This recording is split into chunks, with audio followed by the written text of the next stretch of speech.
And thank you, Auro University and Dr. Suri and Professor Shukla. It's my pleasure to be here. Uh, I've just been listening to all the speakers before me, and especially Professor Shukla and Pooja. But then I have the advantage of knowing a little more about Pooja because she is part of my first book. But it's just been fascinating to listen to different aspects of women in family businesses. I, you know, I'm a researcher and a family business historian, so I'm going to actually go back into history and try and figure out why is this there a problem at all about family businesses and women. But before that, many in the audience would have seen a movie, a Hindi movie, not very old one, which to me typifies and is the epitome of how women are treated in family businesses. And that movie is Dil Dhadakne Do. I think that's the name of the movie. It had Priyanka Chopra, it had Anil Kapoor, and the brother, I forget was whether it was Ranveer or whoever. But that movie actually, to me, was a true depiction of what happens in family businesses. The woman is ambitious. She's talented. She voices her desire to lead the family business. But the patriarch says, "नहीं नहीं ये तुम्हारे लिए नहीं है. तुम तो लड़की हो, तुम नहीं करोगे." The brother is clearly not interested. But because it was a movie, because it is a Hindi movie, everything turns out fine towards the end. But life is not a Hindi movie, and life does behave like the movie before its ending. Uh, while Professor Shukla has named a lot of examples about women who are doing well, and we have Pooja here, and we have, I think, Priyanshi here as well. These are what I call part of that elite 4 or 5% of the entire universe of family businesses. And they are extremely fortunate. They are extremely well,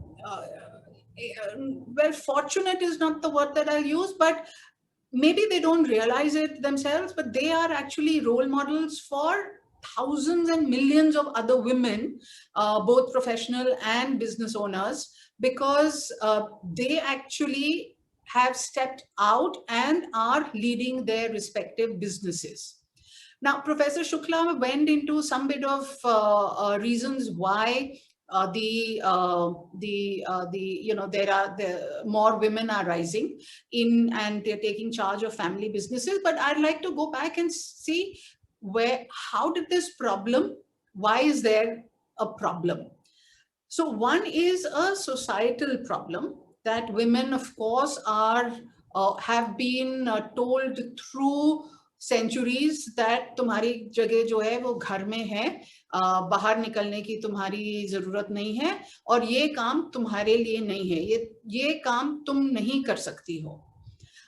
I've actually through the years of work that I've done in this, I've spoken to a lot of family businesses, patriarchs, matriarchs, inheritors, everybody.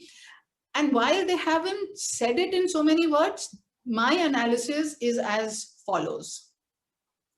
Again, when I ask, we have a large audience here, and I would assume that at least some of them are women. There are at least 1, 2, 3, 4, 5 of us here, women.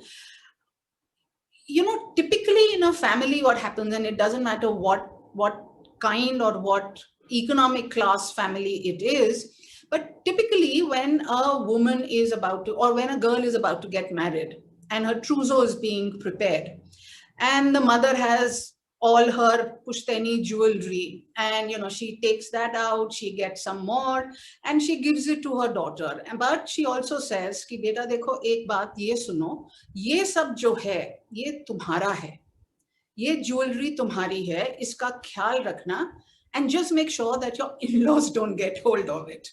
So just make sure that this jewelry, which is your Stridhan or this is yours, just make sure that it remains yours and remains in your possession. Now, look at it from the mother's point of view. And again, I'm going back into a typical old family where the wealth of a mother was really the jewelry that she has or she had. And the mother was giving her wealth, her assets to the daughter and saying, इसका ख्याल रखना और ये देखना कि तुम्हारे मतलब ससुराल वालों इसको ना इस्तेमाल करें. Now look at it from the point of view of a father. Father के क्या assets हैं? And I'm talking of business owners. Father के जो assets हैं, largest chunk is the family business itself. Right? So just like the mother is fearful or the mother is possessive about her own assets, which she is willingly giving to the daughter, but she's saying, please make sure that your in-laws don't use it nefariously. The father also has apprehensions. So I'm not condoning the actions of the father. I understand where the fathers have been coming from. Because at the time of a daughter's shadi, typically in a business family, there's enough jewelry given, there's enough property that is given, enough cash that is given. The father does, it's not like the father doesn't want to give assets to the daughter. The father is willingly giving away cash, jewelry, other stuff to the daughter, but he's protecting his most coveted assets because he's afraid that agar shareholding de di, and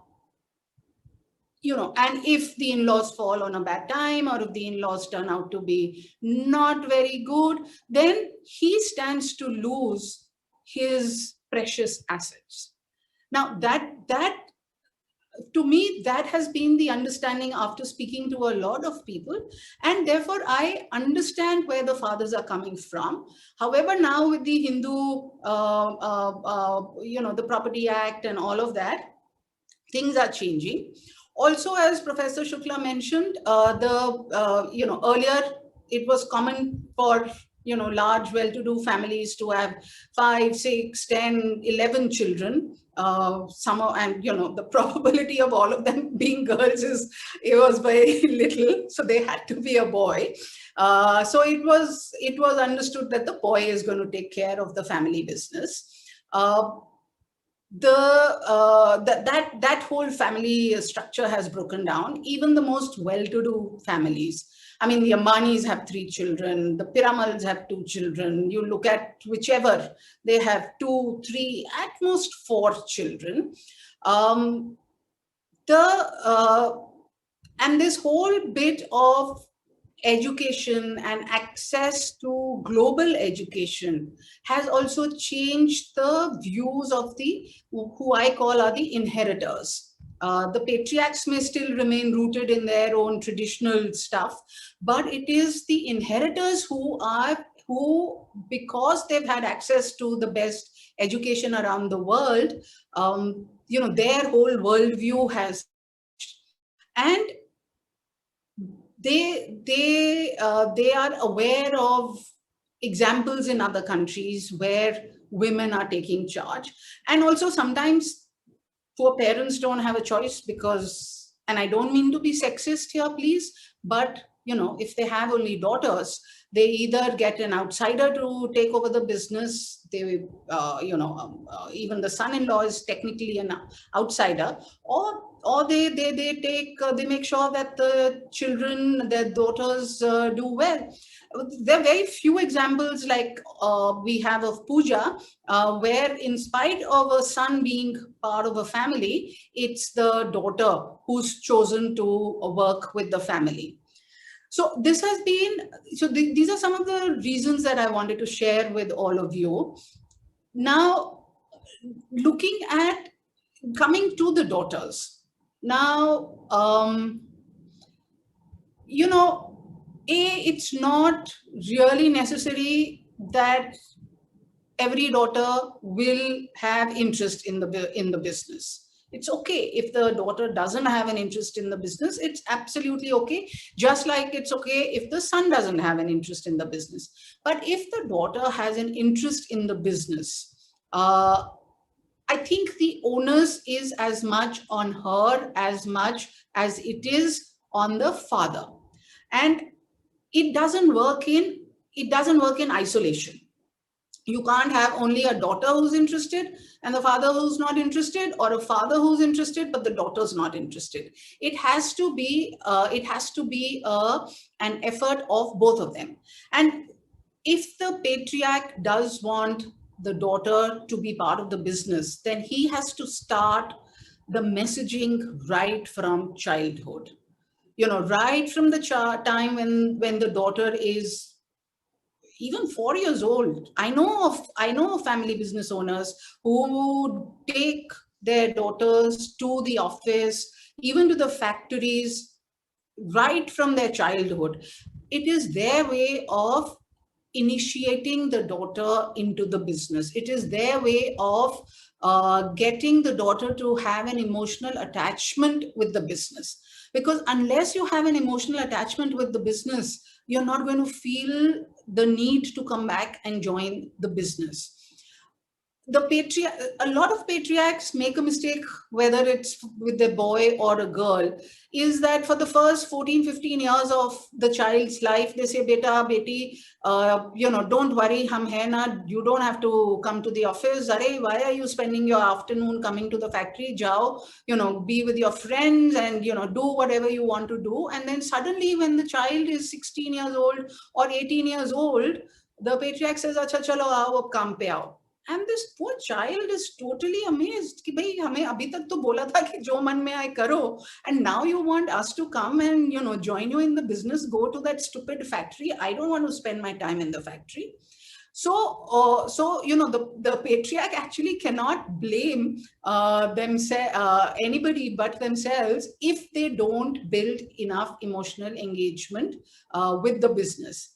And because Pooja is part of the panel today, and because she has shared her life story with me,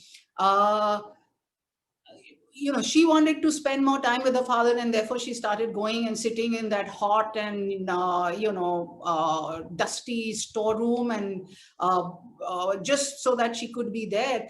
The father encouraged it. And I think he must have realized that, or he saw that spark of future business leader in her. And it's because her father encouraged her, put her in charge of the joint venture they had with the multinational, gave her responsibility at a young age, that she lapped it up and she kind of took it on. She made the most of it. And for daughters of family businesses who have an ambition, who want to be part of the business, one thing they have to realize is that it's you have to work for it. I read this little piece somewhere and it stuck with me. They say, I read that, we are taught as children कि गाय हमें दूध देती है. The cow gives us milk. And that little piece said that it's not true. The cow does not give us milk. We have to milk the cow. We have to work. We have to get the milk out of the cow. The cow doesn't give us milk, right? So similarly, if you have, if you want the business, and for a daughter in a family business, you start off with an advantage that if you want, you can be part of the business. But business आपको मिलेगा नहीं. Business के लिए आपको काम करना पड़ेगा. And that is where the responsibility of the daughters come in. That they can't sit there and wait and say कि भाई अभी तो हम we will start and we will start from the top and we will have this huge office next to our father and we will become the bosses. बन जाओगे मगर आप business चला नहीं पाओगे. So therefore you have to work towards your place in the business. And the good thing is that the world is changing, society is changing, there is more acceptability. So if a daughter wants to join the family business, actually there is no better time than now to start working towards making a place for herself in the family business. I'll stop here because I'd rather answer questions, if any, than go on in a monologue.